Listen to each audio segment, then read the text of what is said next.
নমস্কার বন্ধুরা, বাঙালি রান্না বাই তনুতে সবাইকে আমন্ত্রণ।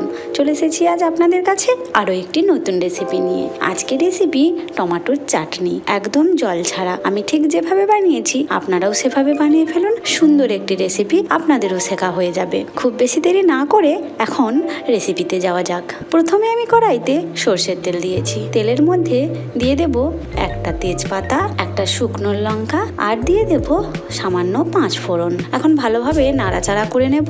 দিয়ে দেব এর মধ্যে টমেটোর কুচি। আমি বড় সাইজের 3টে টমেটোকে টিউব করে কেটে নিয়েছি। এখন দিয়ে দিচ্ছি পরিমাণ মতো নুন। হালকা একটু নাড়াচাড়া করে নেব। নাড়াচাড়া হয়ে গেলেই এর মধ্যে দিয়ে দেব সামান্য হলুদ গুঁড়ো। এখন ভালোভাবে টমেটোটাকে ভেজে নেব যতক্ষণ না পর্যন্ত এর জলটা একদম শুকিয়ে যাচ্ছে আর টমেটোটা গলে একদম মিলিয়ে যাচ্ছে।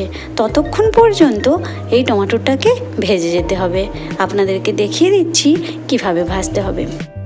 একদম টমেটোর যে জলটা শুকিয়ে গেছে আর টমেটোটাও একদম গলে গেছে। বুঝতেই পারছেন তাহলে কিভাবে ভাজতে হবে। এই পর্যায়ে আমি দিয়ে দেব চিনি। আমি এখানে 1 কাপ চিনি নিয়েছি। আপনারা মিষ্টিটা নিজেদের মতো দেবেন। চিনিটা গলে যাওয়া পর্যন্ত অপেক্ষা করব।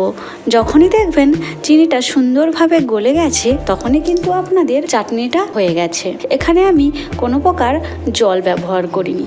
বুঝতেই পারছেন চিনির যে জলটা সেটাই কিন্তু টমেটোর মধ্যে সুন্দরভাবে মিশিয়ে নিচ্ছি। এই দুর্দান্ত রেসিপিটা দেখতে তো অসাধারণ লাগছে আর খুব সহজ মনে হচ্ছে না? তাহলে দেরি কিসের? আজকেই বাড়িতে বানিয়ে ফেলুন টমেটোর চাটনি। এই দুর্দান্ত রেসিপিটা কেমন হয়েছে কমেন্ট করে জানাতে একদমই ভুলবেন না। আমার এই রেসিপি যদি আপনাদের ভালো লাগে অবশ্যই লাইক করবেন। আজ এই পর্যন্ত, আবার আসবো অন্য কোনো দিন অন্য কোনো নতুন রেসিপি নিয়ে। ততক্ষণ পর্যন্ত ভালো থাকবেন, সুস্থ থাকবেন।